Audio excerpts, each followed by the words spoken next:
Going on, everybody? This is Afro Think Tank. Black lawyer tells his experience of racism in America, and he explains how, as a accomplished, educated black lawyer with all kind of accolades and decorations, he still has to smile and laugh at his own disrespect, at his own humiliation, right? Because that's the society in which we live in, where a black lawyer can be perceived as the defendant in the courtroom every single time. Because white people, right? White people internally, socially view black people in that negative light automatically. It's automatic. It's automatic, right? And it's a shame. And the real shame goes to white people that they're that ignorant automatically. The real shame goes to white society and how it's set up, to be honest. The real humiliation is with white people, Europeans, right? But they don't feel the humiliation, right? They don't recognize the humiliation. But we have to feel that humiliation because black people have always absorbed the humiliation in order to calm the situation down, in order to keep the peace, in order to stay civil, in order to socially control the situation so it don't get out of hand, because we know how barbaric and savage white people can be automatically. And that's the shit we got to deal with. And that's the shit we getting tired of dealing with. That's the white fatigue we tired of right there. Chucking and fucking jiving just to keep the peace, just to lower the temperature. We are masters at that shit. We can corral a white person like a matador corrals a bull. We are experts at that shit. But we are tired of that shit. We shouldn't have to do that because of the level of ignorance that white people have automatically, because the level of miseducation and diseducation they have automatically, because of the level of unhumanness that they have automatically, because of the nature of their communities and how their communities are set up. And we got to deal with that shit. And who wants to be around people like that? Nobody wants to be around people like that. Automatically. It's like subhuman activity, subhuman barbaric behavior, Neanderthal behavior that we have to corral, that we have to control their emotions, that when they step out of line and they don't even know it, the layers of ignorance that they have that we got to deal with in order to operate within this society, right, is astronomical, and we're fucking tired of it. Right, so I want you to hear what this lawyer got to say, and I'm 100% sure that every professional, and when I say professional, I mean every black professional as a profession, right, period, has had to deal with this, including myself. But the difference is, because I was a Marine, I did not have to chuck and jive. I whipped ass.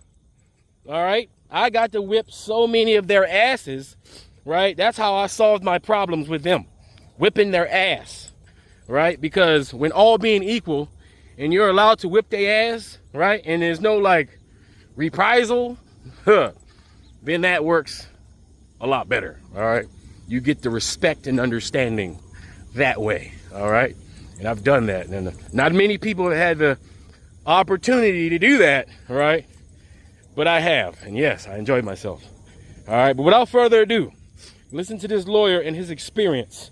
Because this one black man's experience, I'm sure, represents millions, tens of millions of experiences over the 500 years.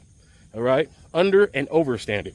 Anyway, that's all I got to say. Tell me what you think in the comment section. This is Afro Think Tank. Learn something, teach something. I'm out. I went to Harvard Law School. I've got a lot of degrees and awards. I've won cases at the U.S. Supreme Court, and I've been in courtrooms representing clients, getting there early, sitting at defense counsel's table, where the judge will walk in and immediately get mad at me. The judge will look at me and say, hey, you get back out there in the hallway. I don't want any defendants sitting in my courtroom without their lawyer. And I have to stand up and say, well, I'm sorry, Your Honor. I am the lawyer. I didn't introduce myself. My name is Brian Stevenson. I have to try to de-escalate this situation. And I was doing that recently. I was in a courtroom in the Midwest, and the judge started laughing, but it wasn't an apologetic laugh. And it kind of angered me. And the prosecutor started laughing. They thought it was so funny. And I was sitting there getting angry. And then I thought, oh no, Brian, you can't get angry. You need to smile. You may need to laugh. And I felt that way. I thought that way because my client was not going to be able to leave that county. I was able to leave that county and never come back based on the way I was treated if I chose to do that. But my client was going to have to stay there. So when they were laughing, I smiled. And then I eventually chuckled. Client came in, we did the hearing. But I remember sitting in my car after that hearing thinking, wow, here I am, this middle-aged black man. I'm in my best suit. I actually argued the case at the Supreme Court that we were trying to implement. I've got all of these degrees and awards, and I'm still required to laugh at my own humiliation to do justice for my client. That's not right. That's not fair. And I'm getting old enough to know that when you have to constantly navigate presumptions of dangerousness and guilt because of your color, when you have to tell your children how to survive a police encounter, what to do and what not to do, how they can't do the things that their white friends can do because they're going to be burdened with this presumption, when you have to constantly navigate this world, it's exhausting. And I want something better. I want something better for everybody. And that's why the commitment to truth-telling, the commitment to building institutions that help us understand the harms of history is such a priority. Free Sudan! Boycott diamonds and gold! Free Sudan! Boycott diamonds and gold! We most definitely cannot forget about the people of Sudan!